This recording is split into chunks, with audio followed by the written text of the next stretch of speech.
Hello everyone. Welcome back to Flat Earth Channel, where you can access the latest U.S. news. Let's start with some information. With 680 immigrants in Mississippi, ICE rounds up nearly 700 immigrants and sweep through Mississippi poultry plants. The Trump administration has given its real response to the fascist massacre in El Paso, Texas, demonstrating its sympathy for the anti-immigrant ravings of the gunman who murdered 22 people, nearly all of them Hispanic, by carrying out the largest immigration raid since Trump entered the White House. On Wednesday, an army of 650 Immigration and Customs Enforcement (ICE) agents, including heavily armed SWAT teams, surrounded 7 poultry processing plants in Mississippi and detained all who could not prove they were in the U.S. legally. There is no indication what proportion of the 680 detained, nearly all Latinos, are in fact undocumented.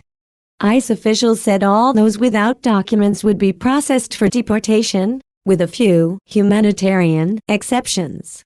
The plants are owned by 2 large food processing companies, Koch Foods Incorporated of Park Ridge, Illinois, not connected to the Koch brothers oil empire, and Paso Foods of Tuscaloosa, Alabama.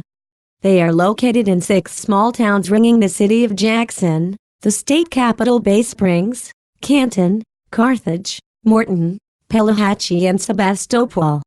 At the Koch Foods plant in Morton, where reporters witnessed the detentions, about 70 family members, friends and other residents gathered outside, shouting, "Let them go!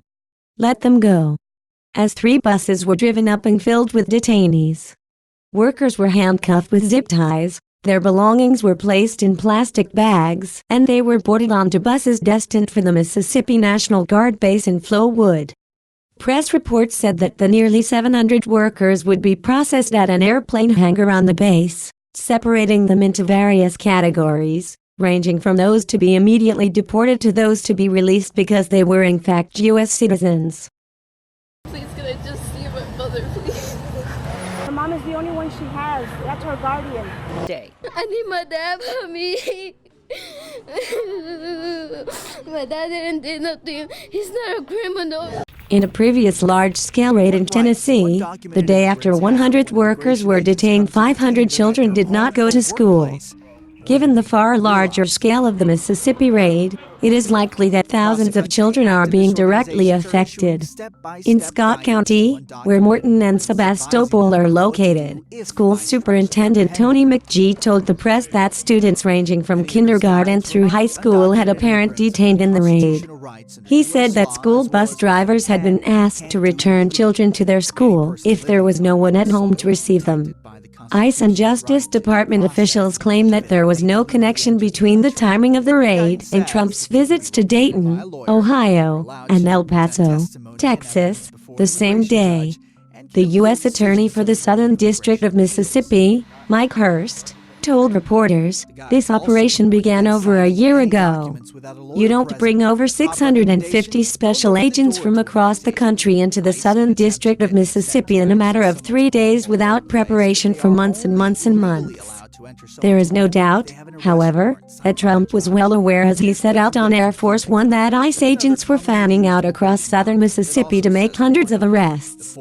Far from being concerned that the show of force might detract from his supposed efforts to act as a healer and unifier, he welcomed the opportunity to demonstrate to his fascistic supporters that the administration will proceed ruthlessly against migrant workers, regardless of popular outrage over the El Paso massacre.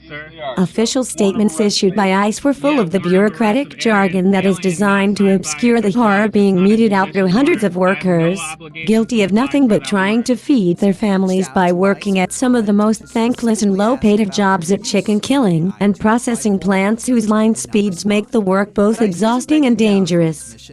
Of the unlawfully present foreign nationals arrested Wednesday are being interviewed by ICE staff to record any potential mitigating humanitarian situations, an ICE statement said. That is a reference to the handful of exceptions covering detainees who are the sole caregivers to U.S. citizen children, who may be released but forced to wear an ankle bracelet.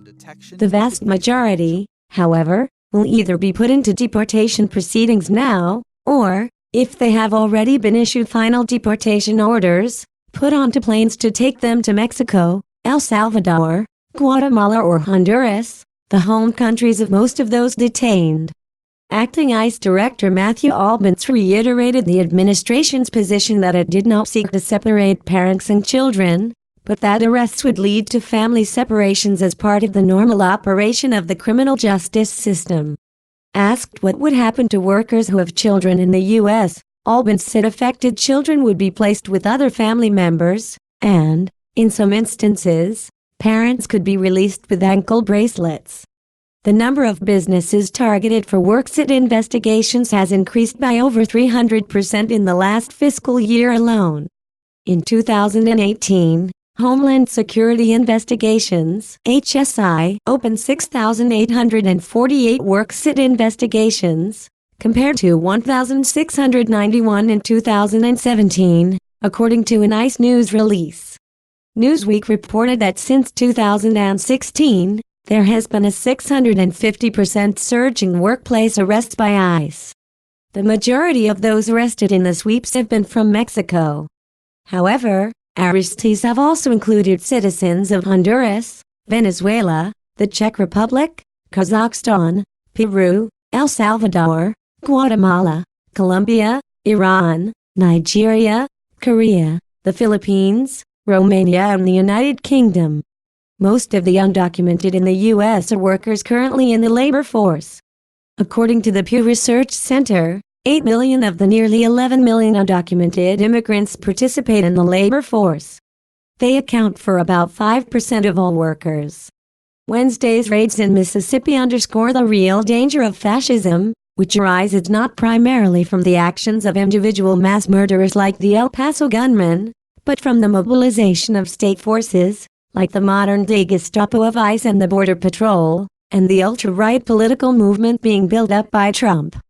President Trump vowed in June to deport millions of undocumented immigrants via large-scale raids. He repeated those threats, attempting to intimidate immigrants living in 10 major urban areas that were named as likely targets. In the meantime, ICE was building up for the sweep in southern Mississippi and for similar assaults yet to come. Wednesday's raids were executed as the world was still reeling from the 3 horrific mass shootings within 8 days in Gilroy, California, Dayton, Ohio and El Paso, Texas, which killed a combined 34 people and injured 57.